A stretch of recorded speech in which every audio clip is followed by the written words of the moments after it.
चांपा जिले की जनपद पंचायत डभरा सहित अन्य ग्राम पंचायतों में संविधान दिवस मनाया गया। इस कार्यक्रम में मुख्य अतिथि के रूप में सरायपाली विधायक किस्मत लाल नंद और अनुसूचित जाति विकास प्राधिकरण छत्तीसगढ़ के उपाध्यक्ष उपस्थित थे। डभरा के सभा कक्ष में आयोजित कार्यक्रम में डॉक्टर भीमराव अंबेडकर के चित्र पर विधिवत पूजा अर्चना व पुष्प माल्यार्पण किया गया।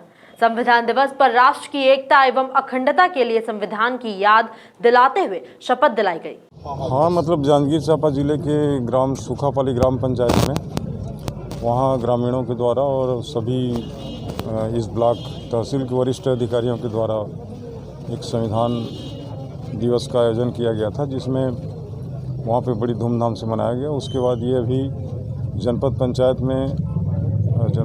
की तरफ से संविधान दिवस मनाया गया। अम्बेडकर के बारे में जितना कहा जाए वो बहुत कम है, लेकिन मैंने अभी एक उदाहरण दिया था कि आज के बच्चों को बाबा साहब की जीवनी पढ़ना चाहिए। और बाबा साहब को तो मैं उनकी जीवनी पढ़ के ऐसा लगता है कि मैंने अभी बताया कि लंदन स्कूल ऑफ इकोनॉमिक की जो पढ़ाई कर रहे थे, उस समय उनको एक किताब खरीदने के लिए 7 दिन तक भूखा रहना पड़ा था, तब वो एक किताब खरीद पाए थे। तो आज के बच्चों को डॉक्टर बाबा साहब के जीवनी के बारे में बताना चाहिए, उनके फिल्मों को देखना चाहिए। ये मेरा समझाइश है बच्चों को। और संविधान के बारे में उन्होंने जो लिखा है वो बड़ा गजब का है। उन्होंने राजतंत्र समाप्ति के बाद लोकतंत्र को एक अच्छा उपहार उन्होंने दिया है।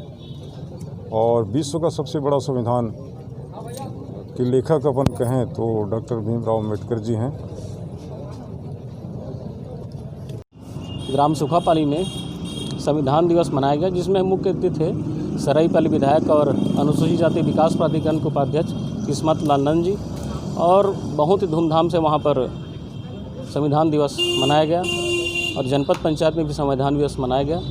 और ये एक छोटे तबके जिनके बारे में बाबा साहब ने संविधान लिखा था, आज ST SC SC माइनॉरिटी पिछड़ा वर्ग, इनके लिए बाबा पहले क्या राजतंत्र था। राजतंत्र जब भारत आज़ाद हुआ उसके बाद राजतंत्र को ख़त्म करते हुए लोकतंत्र में एक छोटे तबके के आदमी को कैसे शिक्षा मिले, कैसे उसको समाज में खड़ा होने का ताकत मिले, ये बाबा साहब भीमराव अंबेडकर की सोच था। और इसी तारतम्य में उनको जब संविधान लिखने के लिए गया तो उनने सबसे अंतिम छोर के व्यक्ति के बारे में सोचते हुए संविधान को लिखा।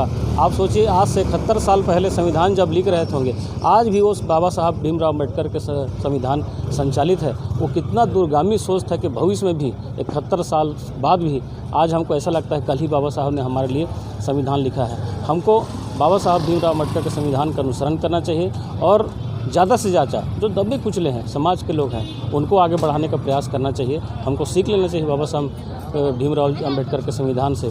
और ये देश संविधान के रूप में और संविधान के अनुसार चले, ये हमारी सोच होना चाहिए।